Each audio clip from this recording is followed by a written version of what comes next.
Μαρία, ποια είναι να ακολουθήσουμε?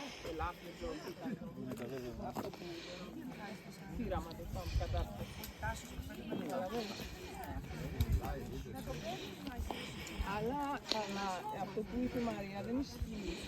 Λέει ότι δεν πίζουν πολύ, μα δεν πίζουν γιατί τους έχουν γραμμίσει, καραβομβαρδίσει. Δεν τους αφήνουν σε ησυχία τους ανθρώπους.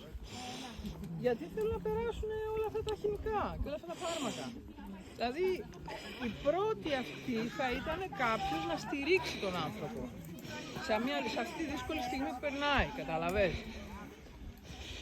Αλλά δεν τα λένε αυτά. Δηλαδή και επίσης. Γιατί είναι το κέρδος. Και επίσης, όταν σου πούνε ότι έχει καρκίνο, είναι σαν να σου πούνε σε μελοθάνατο. Ναι. Ήδη αυτό δημιουργείται. Είναι πολύ συχνό φαινόμενο η μετάσταση, διότι με το μπαίνει σε άλλο τόπο.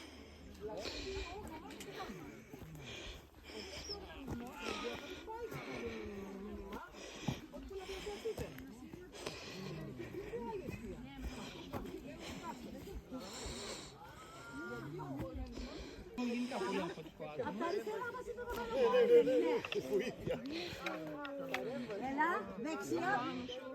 Ναι, το ξέρω. Ωραία, παιδιά, εκεί θα πάει ο μύτος, η δραπαλοκεφάλα, κανονίσετε την άλλη ώρα. Γιάννη, Συστάκη, δεν σε θέλω. Τα σχόλια σε θέλω. Μόνο με τα φουριάρικα θα πηγαίνεις στη Σαλή, δεν μπορείτε μόνο. Γιατί τι είναι εκεί πάνω? Έχουμε να μαζέψουμε τις ελιές. Δεν πάμε τα ραβιστήρια. Α, βαστούμε ραβιστήρια. Ναι, βαστούμε, ναι. Άντε πηγαίνετε.